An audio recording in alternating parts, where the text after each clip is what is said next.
అందరికీ నమస్కారం. తెలంగాణ భాష మీద దాడా, తెలంగాణ అస్తిత్వం మీద దాడా అనేది టాపిక్. తెలంగాణ భాష మీద దాడి జరుగుతున్నది, అస్తిత్వం మీద దాడి జరుగుతున్నది.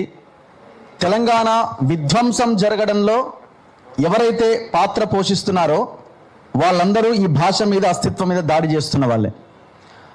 అందులో ప్రధానంగా మనం మాట్లాడుకోవాల్సింది ఇప్పటి వరకు ఒక లెక్క, ఇక ముందు ఒక లెక్క అనేది మనం ఫోకస్ చేయాలి. ఇప్పటి వరకు ఒక లెక్క, ఇక ముందు ఒక లెక్క. పాలకు పాలు, నీళ్లకు నీళ్లు తేలిపోవాల్సిన అవసరం ఉన్నది. ఎవరి ముసుగేంటో తేలిపోవాల్సిన సమయం ఇది. అట్లయితేనే తెలంగాణ భవిష్యత్తు ఏమైనా మారడానికి అవకాశం ఉంది, లేకపోతే కష్టం.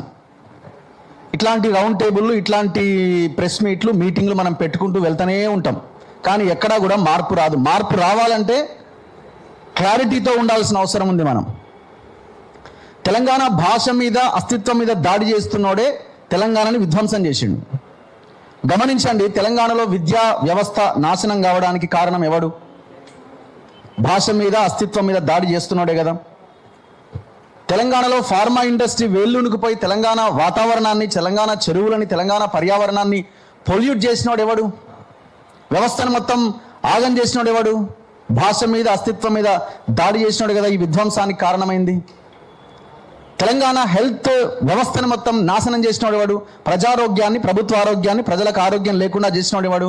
వీళ్ళే కదా. మరి ఈ విధ్వంసం మీద కూడా మనం చర్చించాల్సిన అవసరం ఉంది కదా. మరి ఇది ఎప్పుడు మాట్లాడాలా? సో ఈ విధ్వంసం చేసిన వాళ్ళతోనే మన రాజకీయ వ్యవస్థ మొత్తం చేతులు కలిపింది. ఇప్పుడు ప్రతి పార్టీకి అనుబంధంగా కొంతమంది మేధావులు ఉన్నారు. కొంతమంది బీఆర్ఎస్ మేధావులు ఉన్నారు, కొంతమంది కాంగ్రెస్ మేధావులు ఉన్నారు, కొంతమంది బీజేపీ మేధావులు ఉన్నారు. ఎవరి ఐడియాలజీ వాళ్ళకు ఉండొచ్చు, కానీ మీకు తెలంగాణ వాదము, తెలంగాణ అన్నప్పుడు అందరూ ఒకే తాటి మీదకి రావాలి కదా. ఎందుకు రాలేకపోతున్నారు?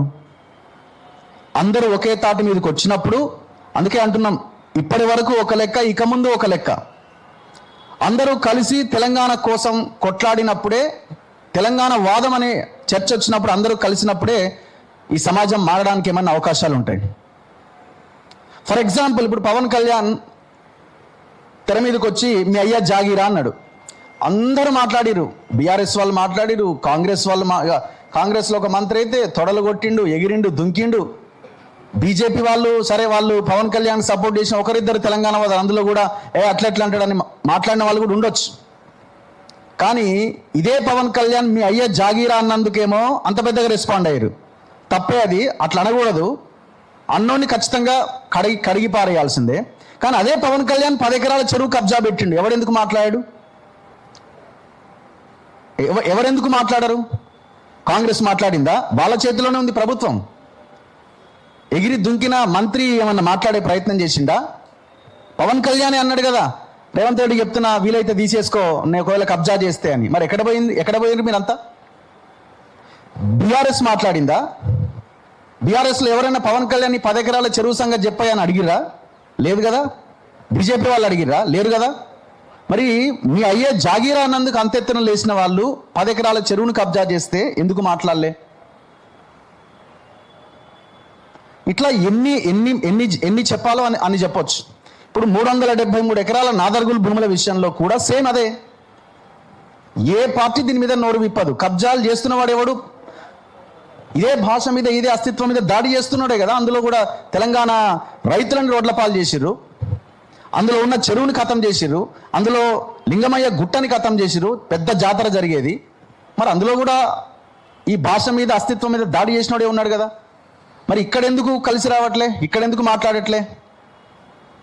మొన్న మేము పోయినాం తిరుమలగిరికి. 8 ఎకరాల భూమి ప్యూర్లీ గవర్నమెంట్ ల్యాండ్. 8 ఎకరాలకి మొత్తం బ్లూ షీట్లు నాటుపడేసినారు. లైవ్లో ఎంఆర్ఓ మిగతా వాళ్ళంతా ఒప్పుకుంటున్నారు ఇది గవర్నమెంట్ ల్యాండ్. పర్మిషన్ లోడ్ ఇచ్చిందంటే వాడు ఎవడో ఇచ్చిండు, అంతకుముందు నవీన్ మిట్టల్ అంటాడని అంటున్నారు. ఇంతవరకు అది క్లియర్ కాలే. అక్కడ బీజేపీ ఎంపీ, ఇటు పక్కన బీఆర్ఎస్ ఎమ్మెల్యే, అటు పక్కన కాంగ్రెస్ ఎమ్మెల్యే, కాంగ్రెస్ లీడర్లు ఉన్నారు లోకల్గా. మరి ఎవరెందుకు మాట్లాడరు దీని మీద? ఇది విధ్వంసం. ఈ విధ్వంసానికి కారకులు ఎవరు? తెలంగాణ ఫిజికల్గా, తెలంగాణ జనరేషన్స్ నష్టపోతున్నాయి కదా. ఇప్పుడు మేము పోయినాం అక్కడికి, ఎక్కడ పటాన్ చెరువు దగ్గర పెటిరో పార్థసారథి రెడ్డి అనేటోడు 3 చెరువులను మొత్తం వైట్ కలర్లో ఉండాల్సిన చెరువులు పింక్ కలర్లోకి మారిపోయినాయి. 3 చెరువులు, ఒకటి 20 ఎకరాలు, ఒకటి 60 ఎకరాలు, ఒకటి 30 ఎకరాలు. అవి పోయి ఏడ కలుస్తాయి అంటే మళ్ళీ కృష్ణ ఈ గోదావరిలో కలుస్తాయి, గోదావరి నీళ్ళతో ఇది అవుతాయి. మరి ఎవరు మాట్లాడారు దాని మీద? మరి ఈ విధ్వంసం గురించి ఎవరు మాట్లాడాలా? సో అందుకే ఇప్పుడు ఎక్కడ స్టార్ట్ అవుతుంది ఇప్పుడు? సరే, మీరు ఒకవేళ భాష అస్తిత్వము దీని గురించే మనం మాట్లాడాలి, విధ్వంసం గురించి మాట్లాడొద్దు అనుకున్నా, 369 మందిని పిట్టల్లా కాల్చిన కేబీఆర్ విగ్రహం ఇంకా ఎందుకు ఉంటుంది? ఇది అస్తిత్వం మీద, మన ఆత్మగౌరవం మీద దాడే కదా ఇది. సో ఇంకా ఇది కేబీఆర్ పార్క్ అని ఎట్లుంటుంది, కేబీఆర్ విగ్రహం ఎట్లుంటుంది? ఈ గవర్నమెంట్ వచ్చినాక రోషయ్య విగ్రహం ఎట్లా పెడతారు, బాలసుబ్రహ్మణ్యం విగ్రహం ఎట్లా పెడతారు, ఎన్టీఆర్ విగ్రహం ఎట్లా పెడతారు? కారణం ఏంటంటే వీళ్ళకి ఆంధ్ర వాళ్ళ ఓట్లు ఇక్కడ ఉన్నాయి కాబట్టి వాళ్ళ ఓట్లు పోకుండా ఉండడం కోసం ఇప్పుడు ఇంకా బలంగా పనిచేస్తారు. ఇప్పుడు ఓడన్ వచ్చి 1000 ఎకరాలు కబ్జా పెట్టిండన్నా కూడా నోరు మూసుకొని కూర్చుంటారు. ఎందుకంటే ఇప్పుడు జిహెచ్ఎంసీ ఎలక్షన్లు ఉన్నాయి కదా, వాళ్ళ ఓట్లు ఎట్టి పరిస్థితుల్లో మిస్ కావద్దు. మరి మీకు 5% 10% ఉన్న ఓట్ల కోసమే మీరు పాకులాడితే మరి 90% ఓట్లు ఎట్టుపోవాలా? ఈ ఆలోచన ఎందుకు చేస్తలేరు అంటే, ఎందుకు చేస్తలేరంటే ఎవరికి వాళ్ళుగా డివైడ్ అయి ఉన్నాం కాబట్టి అని అనుకుంటున్నారు వాళ్ళు. సో ఈ పరిస్థితి మారాల్సిన అవసరం ఉన్నది. మన భాష మీద మన అస్తిత్వం మీద దాడి చేసినోడే తెలంగాణను విధ్వంసం చేసిండు. ఆ విధ్వంసం చేస్తున్నోడితోనే మన తెలంగాణ రాజకీయ నాయకత్వం అంతా చేతులు కలిపి ఉన్నది. మరి దీన్ని ఎవరు ప్రజలకు చెప్పాలా? మేధావులు చెప్పాలా?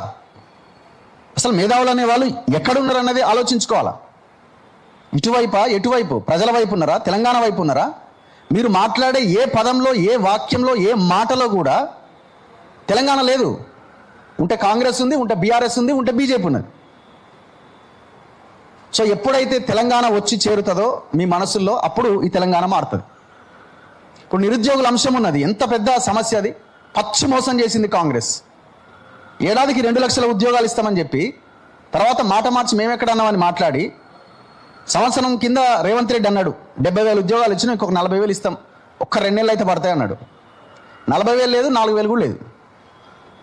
ఆయన మాట్లాడి కూడా సంవత్సరం అవుతుంది. ఏది ఇప్పుడు బీఆర్ఎస్ కానీ బీజేపీ కానీ ఓ దీర్ఘకాలిక పోరాటం ఏమన్నా స్టార్ట్ చేసిరా? ఒక ప్రణాళిక ఉన్నదా? అసలు మీకు ప్లానింగ్ లేదు, ఒక యాక్షన్ లేదు. ఒకటి ఉన్నది, ఈ పార్టీలకి దోపిడీ. ఎక్కడ దొరికింది అక్కడ మింగేయాలి. అవసరమైతే ఐడియాలజీలు పక్కన పెట్టి వీనితో చేతులు కలపాలి. ఎంతకాలం ఇంకా ఈ తెలంగాణలో వీడు పోతే వాడు, వాడు పోతే వీడు అనే పరిస్థితిని ముందుకు తీసుకెళ్దాం. ఫుల్ స్టాప్ పెట్టాల్సిన అవసరం ఉంది.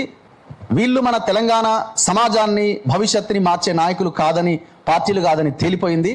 ఆల్టర్నేట్ కోసం ఆలోచిస్తే తప్ప ఈ పరిస్థితి మారదు. సో అప్పుడే సామాజిక న్యాయమైనా, భవిష్యత్ అయినా, ఏదైనా సరే, విద్య అయినా, వైద్యమైనా అందడానికి అవకాశం ఉంటుంది. అది రానంతకాలం ఈ పరిస్థితిలో మార్పు రాదు. ఈ అవకాశం ఇచ్చిన తెలంగాణ డిజిటల్ జర్నలిస్టులందరికీ ధన్యవాదాలు. Thank you.